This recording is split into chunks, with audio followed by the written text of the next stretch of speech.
Estamos no Janeiro Roxo, mês de combate à hanseníase. Aqui em Sorriso, um menino de 11 anos morreu em virtude da doença no primeiro dia do ano. Daniel Rodrigues Santiago era portador de hanseníase multibacilar e estava em tratamento há 3 meses. Aqui no município, em 2016, 68 pessoas foram diagnosticadas com a doença e no ano passado, 60 novos casos identificados. O diagnóstico e o tratamento são oferecidos pela rede pública de saúde por meio das unidades de saúde. Para falar sobre este assunto, eu estou recebendo a médica especialista em hanseníase, a doutora Lucila Leopoldo Silva. Muito bom dia. Bom dia. Seja bem-vinda. Doutora, o que é a hanseníase e como é a sua transmissão? Então, a hanseníase é uma doença infecto-contagiosa, crônica, que acomete geralmente adultos, né, e provocada por uma bactéria. Né? E ela acomete principalmente pele e os nervos. E como que é essa transmissão dela? A transmissão dela se faz pela via oral, tá certo? Pela respiração. O indivíduo, quando fala, pode emitir gotículas que são absorvidas e aí se instala essa infecção no organismo. E é uma infecção, ela demora bastante tempo para aparecer. Demora mais ou menos uns 10 anos. Então é uma doença de adultos. Ele pode ser infectado na infância, mas ele geralmente só vai apresentar a doença mais tarde, quando for adulto. E todo paciente transmite a doença? Toda pessoa que está com a hanseníase transmite? Não. Quem transmite a doença são os casos que a gente chama de multibacilar. São os casos que o indivíduo apresenta algumas características e a quantidade de bacilos que ele apresenta é muito grande, então por isso ele pode apresentar. E quais são os sintomas mais comuns da doença? Sintomas mais comuns geralmente a doença aparece como uma mancha branquinha, tá? Uma mancha assim mais clara, e onde às vezes a gente pode confundir com uma micose, pode confundir com vitiligo, que é aquela doença que fica branquinho, pode confundir também com eczema. Parece uma doença assim, mas a característica principal dela é da sensibilidade. Então essa manchinha, geralmente ela diminui a sensibilidade para o quente e o frio e também para o tato. Mas o quente e o frio é o primeiro que aparece. Então é uma manchinha assim que a gente chama de anestésica. E ela pode ficar, tem alguns lugares que ela tem preferência, que são os lugares mais frios. Então é cotovelo, braço, perna. Então às vezes fica escondida, né? Então é importante estar observando. Qualquer mancha que aparecer, branca, assim, que tem alguma alteração, o indivíduo assim não percebe, né? E às vezes as pessoas se machucam, porque pegam um cigarro e experimenta para ver se vai sentir. Então a gente geralmente pode testar a sensibilidade do quente e do frio, ou com uma pedrinha de gelo, ou pode, para ver se a pessoa sente, testa na manchinha e testa numa pele normal. Então esse é o primeiro sintoma da doença. Muitas vezes isso daí fica escondido e o indivíduo não percebe. Passado algum tempo, aí ele pode apresentar a doença em si. Tem aí 3 formas de doença, né? Tem uma que é a forma que a gente chama tuberculoide, que é ela parece mais ainda com uma micose, porque ela fica com água avermelhada ao redor e a mancha é branquinha. Então essa é a forma tuberculoide. Ela não é bacilar, é assim, a gente não encontra bacilo. Aí tem as outras 2 formas, que são as bacilares, que é a dimorfa e a forma bichoviana, que a gente chama, né, que são esses nomes mais complicados. Sim. Né, que aí o indivíduo pode apresentar pápulas pelo corpo, a orelha ficar infiltrada, a orelha fica diferente, pode perder a sobrancelha, o nariz pode ficar também acometido, ele começa a ter uma coriza. E se a doença fica muito prolongada, pode acometer os nervos, né? Então aí ele de repente não consegue, pode acometer os dedinhos da mão, pode ter a mão em garra, pode ter algumas alterações, pode perder a sensibilidade no pé, muitas vezes ele enfia um prego no pé, nem percebe, né? Então são as formas assim, que já estão há muito tempo avançadas, já dando essas sequelas que o indivíduo muitas vezes nem percebeu, nem viu. Sim. Doutora, se a hanseníase não mata, por que um paciente que tem a doença acaba falecendo? Então, assim, a hanseníase em si, ela não provoca a morte, ela não tem, né, ela pode acometer essas formas mais disseminadas, elas podem acometer rim, podem dar algum tipo de complicação, mas a hanseníase em si, ela não provoca a morte. O que às vezes pode acontecer é que a medicação que o indivíduo toma pode ter um efeito colateral e aí pode propiciar o aparecimento de alguma complicação. E como que é o tratamento da hanseníase? Então, o tratamento faz algum tempo é um tratamento muito bom e a gente com isso obteve muita cura, né? Os pacientes falsi que não tem bacilos, né, que é a forma inicial da doença, tuberculose, o tratamento é de 6 meses, né? E o tratamento dos pacientes multibacilares é o tratamento de 1 ano. O medicamento tem no postinho de saúde, o indivíduo não precisa comprar medicação nenhuma, tá certo? Porque isso é fornecido pelo Estado. E aí tem uma cartelinha e ele recebe a medicação. E é importante que não interrompa esse tratamento. É importante. Eu queria falar uma coisinha que é assim, a questão do acometimento de crianças, né? A criança, que eu falei para você que demora 10 anos, então às vezes assim, é no adulto mesmo que a doença aparece. Quando a doença aparece em criança, isso quer dizer que a criança foi contaminada, e geralmente essa contaminação é dentro de casa, né? Então, quando a gente cuida da hanseníase, a gente tem que tomar, sempre quando a gente descobre um caso, a gente tem que procurar na família os outros casos também.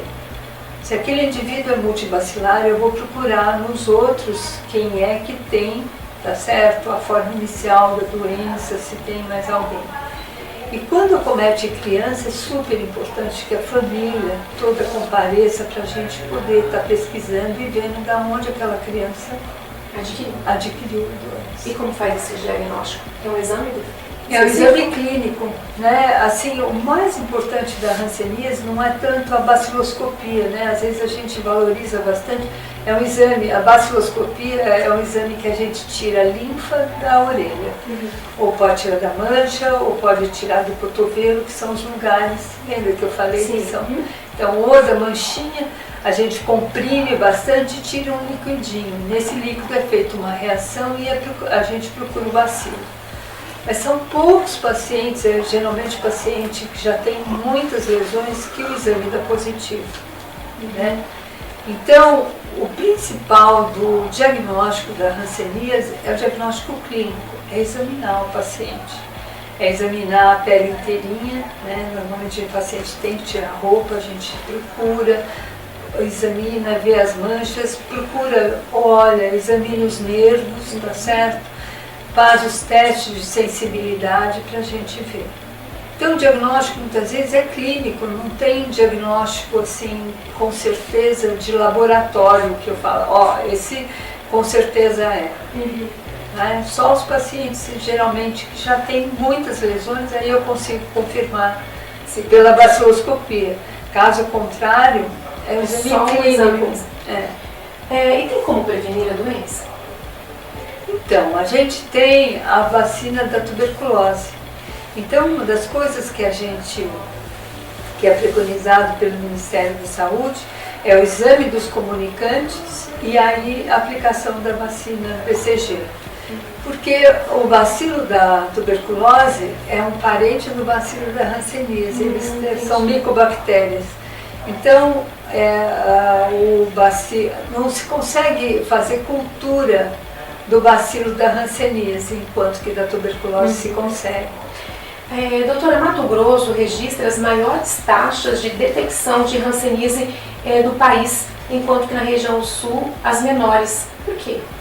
Então, isso aí não só o Mato Grosso, como o Nordeste e a região amazônica, Amazonas e Manaus. E Pará, né, que a gente tem bastante índice aumentado da hanseníase. O que se supõe é que o clima propicie isso daí, esse clima quente, tá certo? Chuvoso, onde o bacilo tem mais condições de sobreviver no meio ambiente e com isso infectar mais gente. Além das condições de moradia, tá certo? E das questões socioeconômicas dessa população migrante, muitas vezes, né, que dessa região nossa. A qualidade de vida influencia bastante, né?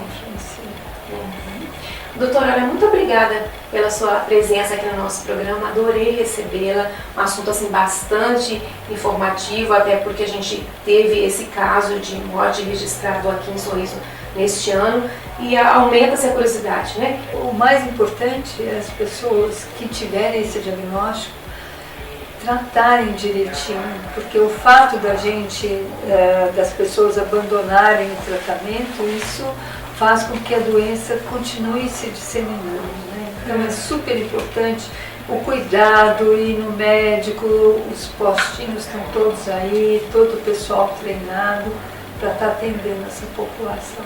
Certinho. Mais uma vez, muito obrigada. Bom dia. Bom dia. E a nossa dica agora é para você que quer deixar os seus ambientes mais bonitos. Bom dia, meus amigos. Meu nome é Acácio Ambrosini. Eu estou a partir de agora aqui com vocês para sanar algumas dúvidas sobre mármore, sobre granito, sobre pedras industrializadas, sobre quartzitos, de como aplicar, de que maneira a gente vai conduzir a aplicação, a industrialização de um mármore.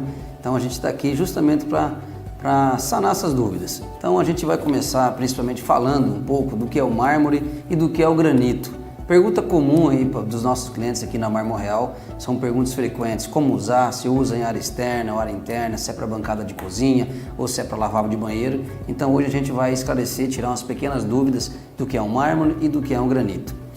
Hoje nós vamos falar do mármore, uma rocha cristalina, natural de diversas cores, listradas ou matizadas. É explorada para o uso na construção civil. No mármore, a concentração de calcário ela é maior, por isso tem menor dureza, pouca resistência ao calor e se for aplicada ao uso externo, sofrerá um desgaste maior na cor e na sua textura. A qualidade de cada rocha depende da sua classificação. Um exemplo simples é o mármore travertino, muito conhecido no Brasil. Devido à alta concentração calcárica, ele é mais poroso, tipo um efeito esponja, não sendo indicada principalmente para cuba esculpida, ou para pingadeiras, soleiras ou escadarias externas. O mármore é mais indicado para áreas internas, como revestimento de parede, bancadas, mesas, detalhes mais ousados, ilustrando cores e formas. Também utiliza-se para áreas de banho, como lavabos ou revestimento de banheiras. Enfim, o mármore tem a maior fragilidade se compararmos ao granito e ao quartzito, mas é de uma beleza única e incomparável. E aqui eu sigo algumas das nossas belezas, como por exemplo, um Nero Marquino, que é um material luxuoso, muito utilizado pelos arquitetos no Brasil. O mármore marrom imperador, né, um mármore lindíssimo. E o travertino bruto resinado, também é típico da nossa região, dos arquitetos, e no Brasil inteiro a gente tem essa utilização. Bem, já falamos sobre o mármore e agora vejamos algumas amostras e algumas indicações sobre o granito. O granito é uma rocha formada por um conjunto de minerais com maior concentração de quartzo.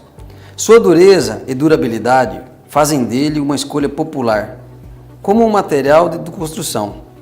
Ele também tem um teor de grãos densos, por isso possui resistência ao desgaste e capacidade de suportar peso e altas temperaturas.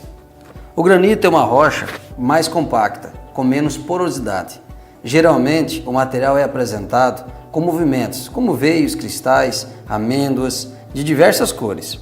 É usado tanto para área externa como interna, uma ótima opção para piso onde há grande movimentação de público, devido à sua alta resistência. Também usamos em revestimento de escadas, jazigos, área gourmet, bancadas de cozinha, banheiros, muito aplicado em bases para janelas, no qual chamamos de pingadeiras, e também para portas, no qual chamamos de soleiras, dando assim uma maior segurança e durabilidade para a sua obra. Então, meus amigos, finalizando a dica de hoje, nos colocamos à disposição. Segue algumas imagens de granitos e mármores, materiais naturais que tem disponível no mercado. A Mármore Real está sempre à disposição para fazer uma consulta, fazer um orçamento. No mais, muito obrigado, tenha uma boa semana. E a gente faz um rápido intervalo comercial e volta em 1 minuto. Até já!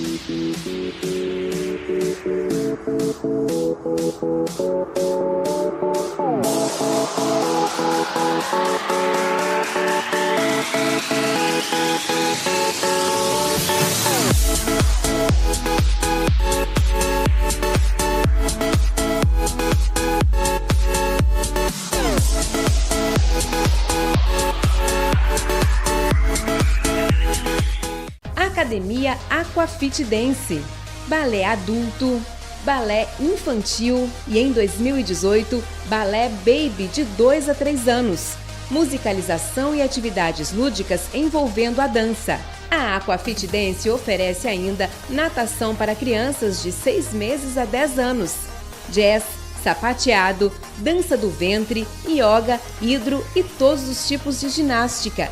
Matrículas abertas. Informações pelo telefone 3544-9213. A Aquafit Dance está localizada na Rua das Orquídeas, número 1274, no bairro Alphaville. Colégio Regina Celli. Quem aprende aqui nunca esquece.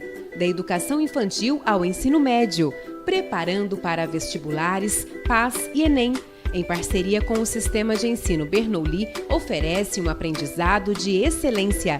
Em 2018, berçário para crianças a partir de 1 ano e 4 meses. Faça-nos uma visita. Matrículas abertas. Informações pelos telefones 3544-6592 e 99978-4284. Uma boa saúde bucal é sinônimo de qualidade de vida. A Sorriso Vital oferece tratamentos de ortodontia com aparelhos fixos e removíveis, incluindo o Damon System, e de reabilitação oral e estética. A Sorriso Vital é uma clínica odontológica completa com equipamentos de última geração, equipe altamente especializada e atendimento personalizado. Garanta seu melhor sorriso com a Sorriso Vital, localizada na Clínica Vital, Rua Mato Grosso, no centro, telefone 3545-1182.